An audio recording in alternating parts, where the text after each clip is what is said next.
नमस्कार साथियों, कैसे हैं आप सभी।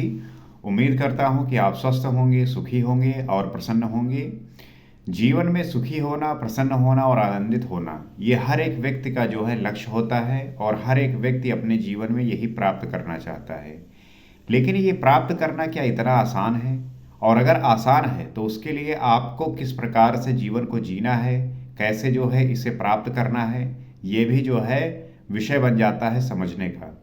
तो गीता जो है आपको वो ज्ञान देता है, वो समझ देता है कि आप अपने जीवन को बड़ी सार्थकता से और यथार्थपूर्वक जिए, क्योंकि आपका जो जीवन है वो बहुत महत्वपूर्ण है। जब तक आप इस जीवन को सही तरीके से उपयोग करके नहीं जिएंगे, तब तक आप पीछे रहेंगे और आप जो है उन सब बातों से अज्ञात रहेंगे, उन सब बातों से अनजान रहेंगे जो आपके जीवन के लिए उपयोगी हैं। तो हमने जो है पिछले एपिसोड में ये समझा कि कैसे जो है आप सन्यासी होकर ईश्वर को प्राप्त कर सकते हैं। आज हम आगे समझेंगे और जानेंगे कि एक निष्काम कर्मयोगी जो है वो कैसे अपने आप को समर्पित करते हुआ और अपने आप को संपूर्ण रूप से ईश्वर में विलीन कर सकता है, ईश्वर को जान सकता है, प्राप्त कर सकता है। तो आइए समझते हैं और जानते हैं कि श्री कृष्ण ने अर्जुन को वो बातें कौन सी बताई जो अमृत स्वरूप है, जिसको हर एक व्यक्ति को जानना चाहिए। तो कहते हैं, सर्व कर्माण्यपि सदा कुर्वाणो मदप्यपाश्रया मद प्रसाद आद वा प्रोति शाश्वतम पदम व्ययम। वो कहते हैं, मुझ पर विशेष रूप से आश्रित हुआ व्यक्ति संपूर्ण कर्मों को सदा करता हुआ, लेश मात्र भी त्रुटि न रखकर करता हुआ मेरे कृपा प्रसाद से शाश्वत अविनाशी परम पद को प्राप्त होता है। श्री कृष्ण कह रहे हैं कि जो व्यक्ति मुझ पे संपूर्ण कर्मों को सदा करता है, अर्थात वो अपने संपूर्ण कर्म को मेरे आश्रित होकर करता है, मेरे मुझ में समर्पित कर देता है और लेश मात्र भी त्रुटि न रखते हुए मेरे कृपा प्रसाद से जो है वो शाश्वत अविनाशी परम पद को प्राप्त हो जाता है। तो वो नित्य कर्म करता हुआ, नित्य ध्यान देता हुआ उस कृपा प्रसाद से शाश्वत और अविनाशी परम पद को प्राप्त हो जाता है। आगे कहते हैं, कर्म वही है। कौन सा कर्म वही है? जो नियत कर्म है, यज्ञ की प्रक्रिया। प्रश्न ये उठता है कि कर्म है क्या? लोगों को बड़ा अज्ञान है और विडंबना है और अंधकार में है कि उन्हें लगता है कि जो वो कर्म कर रहे हैं अपने जीवन यापन के लिए, वही कर्म है। बस उन्होंने वही एक श्लोक रट रखा है, कर्मणेवाधिकारस्ते मा फलेषु कदाचन, कि कर्म करते रहो, फल की चिंता ना करो। लेकिन कौन सा कर्म करना है? ये थोड़ी कर्म करना है कि आप सुबह 9 बजे ऑफिस गए, शाम को 5 बजे घर वापस आए तो आप कर्म कर रहे हैं। नहीं, यहाँ पे कर्म का मतलब है नियत कर्म, यज्ञ की प्रक्रिया। क्या यज्ञ की प्रक्रिया?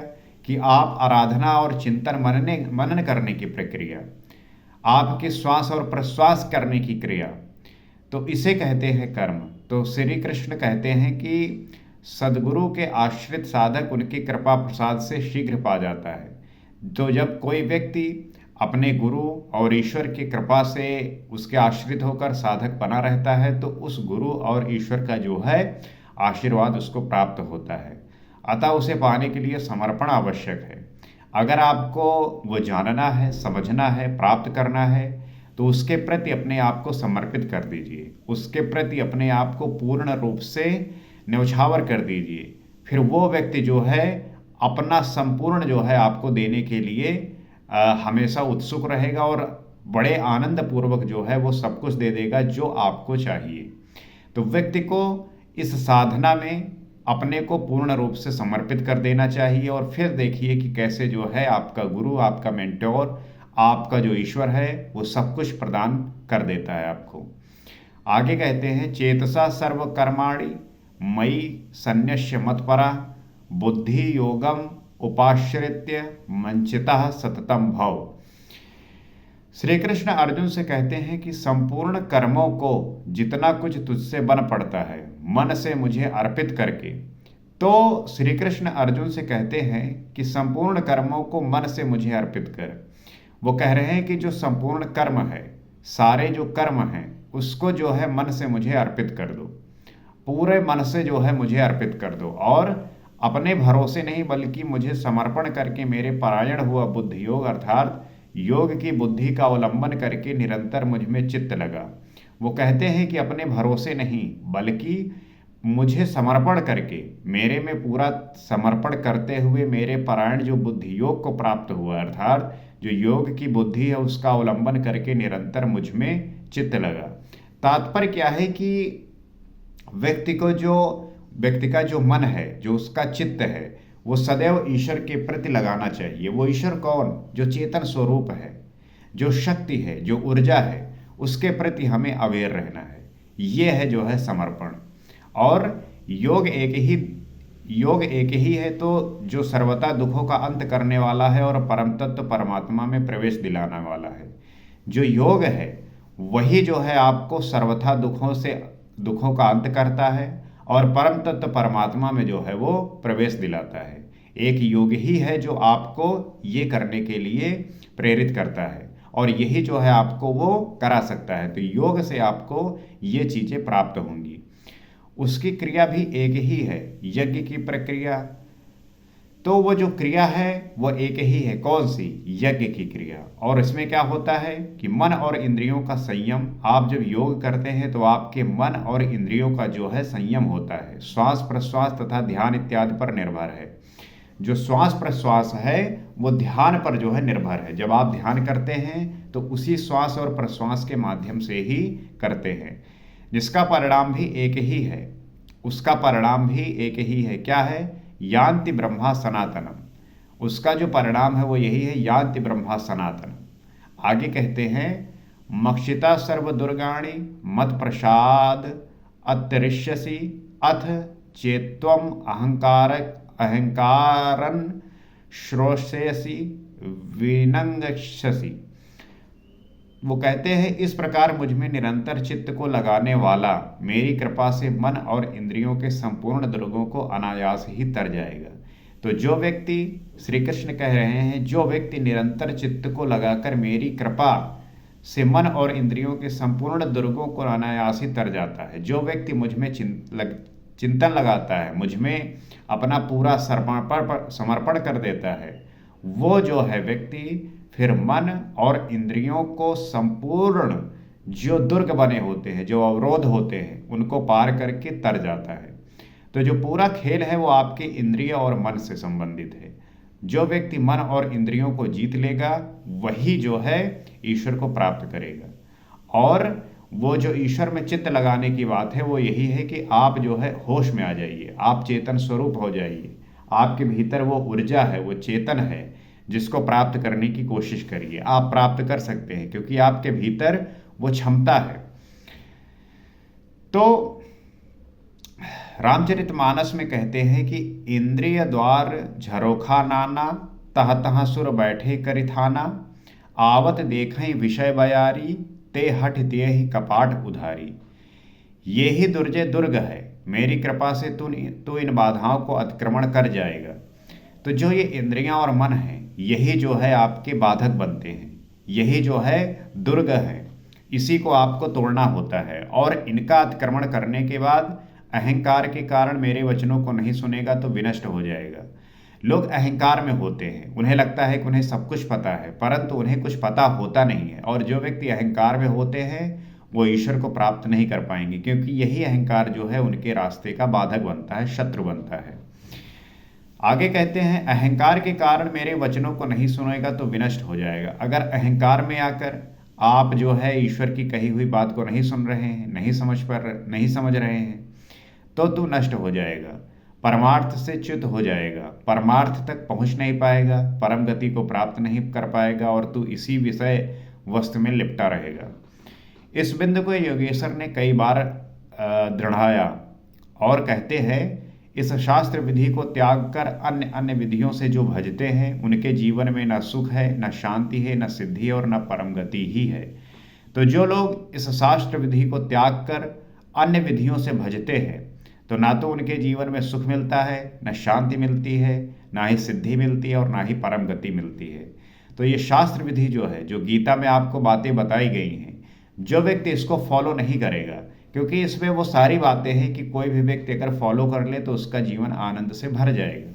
लेकिन जो लोग अलग विधियां अपनाते हैं उनका जीवन जो है, उनके जीवन में ना तो फिर सुख होता है, ना तो फिर शांति होती है, ना सिद्धि होती है, और ना ही वो परम गति को प्राप्त होते हैं।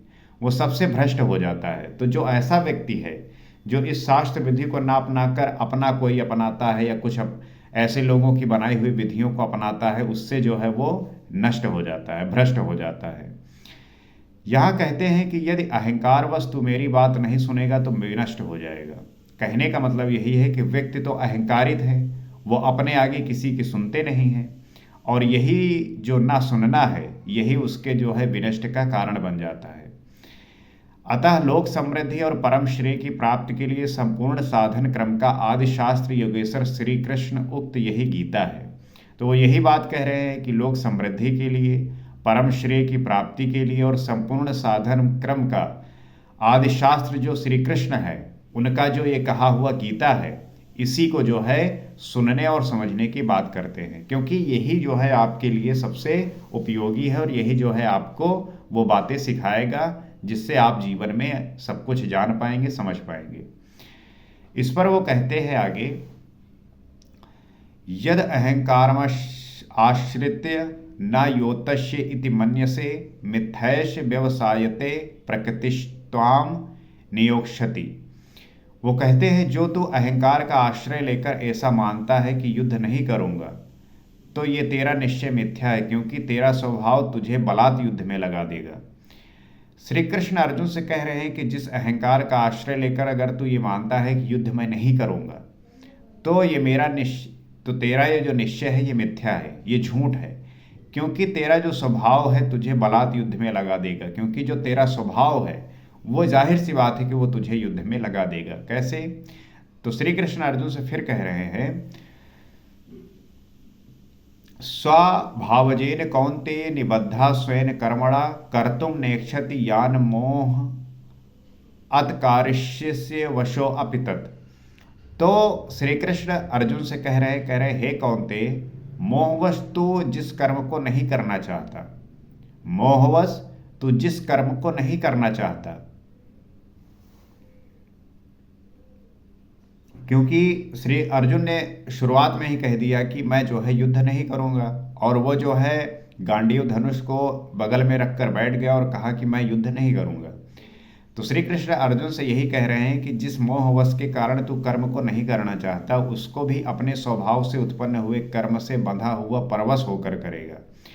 तो श्री कृष्ण कह रहे हैं कि तू अपने स्वभाव से जो उत्पन्न कर्म है उससे बंधा होने के कारण ये जरूर करेगा, क्योंकि प्रकृति के संघर्ष से न भागने का तुम्हारा क्षत्रिय श्रेणी का स्वभाव तुम्हें बरबस कर्म में लगाएगा। क्योंकि अगर तुम प्रकृति के संघर्ष से न भागने का जो तुम्हारा क्षत्रिय श्रेणी का स्वभाव है वो तुम्हें बरबस कर्म में लगाएगा, और ये जो है करने के लिए प्रेरित करेगा और कहेगा कि हाँ तुम्हें जो है ये करना है। आगे क्या कहते हैं, अब ये प्रश्न ये उठता है कि ईश्वर रहता कहाँ है। ये बहुत बड़ा प्रश्न है, इस पर बहुत सारी डिबेट होती है, बहुत सारे प्रश्न उठते हैं कि ईश्वर रहता कहाँ है। तो इस पर कहते हैं, ईश्वरा सर्वभूतानां हृदये अर्जुन तिष्ठति ब्रह्म यन सर्वं भूतानि यंत्र आरूढ़ानि मायया। अष्टदश अध्याय का 61वां श्लोक है, उसमें कहते हैं श्री कृष्ण अर्जुन से कि वो ईश्वर संपूर्ण भूत प्राणियों के हृदय देश में निवास करता है। वो जो ईश्वर है वो संपूर्ण जो भूत प्राणी हैं उनके हृदय देश में जो है वो निवास करता है। ईश्वर हर एक व्यक्ति के हृदय में निवास करता है, और इतना समीप है कि लोग जानते क्यों नहीं। अब ये प्रश्न ये उठता है कि आपके भीतर ईश्वर है, उसके बावजूद भी जो है व्यक्ति जानता क्यों नहीं पहचान पाता। तो माया रूपी यंत्र में आरूढ़ होकर सब लोग भ्रमवश चक्कर लगाते रहते हैं। ये जो माया रूपी यंत्र है इसी में लोग बैठकर, इसी में चढ़कर, इसी में आरूढ़ होकर सब लोग भ्रमवश जो है इसका चक्कर लगाते रहते हैं, इसलिए नहीं जानते। ये जो माया रूपी यंत्र है, इसी माया को समझने में लोगों का पूरा जीवन व्यतीत हो जाता है, कई जन्म लेने पड़ते हैं। इसी वजह से नहीं जानते। ये यंत्र बड़ा बाधक है जो बार बार नश्वर कलेवरों शरीर में घुमाता रहता है। तो जो ये यंत्र है ये सबसे बड़ा बाधक है ईश्वर की प्राप्त करने में, अर्थात ईश्वर कहाँ रहता है उसके उसके जानने में ये बहुत बड़ा रोड़ा बनता है। ये आपके सामने खड़ा रहता है। तो इस यंत्र को जो बड़ा बाधक है माया, इसको जो है हमें ये करता क्या है कि बार बार जो ये नश्वर शरीर है इसमें घुमाता रहता है। हमें पता है कि ये शरीर का नाश हो जाएगा, लेकिन इस शरीर के लोग क्या क्या नहीं करते। लोग सर्जरी करवाते हैं, काले से गोरे हो जाते हैं, हेयर ट्रांसप्लांट करवाते हैं, तरह तरह के जो है वो उपाय करते हैं इस शरीर के लिए जो कि नश्वर है। लेकिन आत्मा जो अमर है उसके लिए जो प्रयोग है, उसको जानने का जो साधन है, उसके लिए वो कुछ भी नहीं करते। यही मूर्खता है, यही अज्ञान है। और जब तक आप इस बात को नहीं जान पाएंगे तब तक आप परेशान रहेंगे। जो व्यक्ति इसको जान लेता है कि ये जो शरीर है नश्वर है, तो आपको अपने चेहरे पर फिर लेपन लगाने की आवश्यकता नहीं है।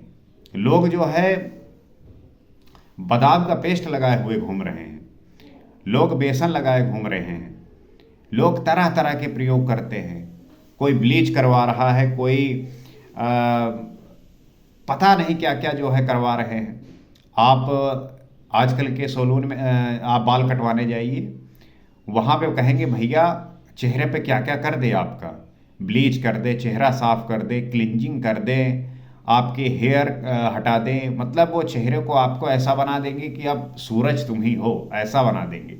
अगर ऐसा हो तो मैं उसी जो है शोरूम में अपने आप को ले जाऊं और उससे निकलूं तो सारे लोग जो है मेरे चरणों में गिर जाए। ऐसा क्या होगा? ऐसा कुछ नहीं होता। तो व्यक्ति जो है ये नश्वर शरीर के लिए कितना प्रयास करता है, अलग अलग तरीके के प्रयोजन करता है, अपने चेहरे को, बाल को चमकाने के लिए पता नहीं क्या क्या जो है विधियां हैं उसको उपयोग करता है। लेकिन उससे आपके जीवन में, उससे आपके मन पर, आपकी स्थिति में क्या आपको कोई फर्क पड़ा? कुछ नहीं फर्क पड़ता। आप भीतर से खाली ही होते हैं, आप अंतःकरण से जो है खाली होते हैं। आप में अगर विकार है, आप में अगर आपका मन दूषित है, तो आप कितना भी चेहरा चमका लीजिए, हेयर स्टाइल बनवा लीजिए, कुछ परिवर्तन नहीं होगा। आप जुल्फ़ी घुमाए चलते रहेंगे और अपने चेहरे पे जो है पेस्ट लगाकर और इसको चमकाते हुए घूमेंगे, लेकिन अंदर से आप खोखले रहेंगे, परेशान रहेंगे, जो कि आपको बड़ा कष्ट देगा और परेशान करेगा। तो परेशान करेगा ही, क्योंकि ये शरीर है, नश्वर है। जो आपने करवाया है ये कुछ दिन में फिर बिगड़ जाएगा। लेकिन जिसको जानने की आवश्यकता है वो है आत्मा, जो अमर है और जो शाश्वत है। अगर उसको आप जान गए, उसको समझ गए, तो आपके जीवन में सदैव आनंद बहेगा और उस आनंद में आप सदैव नहाते रहेंगे और आपके जीवन से सारे जो दुख हैं, जो चिंताएं हैं, जो परेशानियां हैं, तनाव हैं, सारे नष्ट हो जाएंगे और आपके जीवन में आनंद का रस बहेगा और आप जो है कृतार्थ हो जाएंगे। तो आइए इस गीता को हम समझते हैं, अध्ययन करते हैं, पढ़ते हैं और अपने जीवन को समझ पाते हैं। और वो व्यक्ति जो इससे अपरिचित है, अनभिज्ञ है, उसे भी जो है हम बता सकें। तो इस गीता का जो है अध्ययन करिए, इसका पाठ करिए। आप इस वीडियो के माध्यम से सुन सकते हैं, देख सकते हैं और इन बातों को सीख सकते हैं। तो आज के एपिसोड में इतना ही। अगले एपिसोड में हम आगे जानेंगे और ये जानेंगे कि शरण किसकी लें, कैसे जो है हम ईश्वर को जान पाएं, किसकी शरण लें, इस पे जो है चर्चा करेंगे। फिलहाल आज के लिए इतना ही। नमस्कार।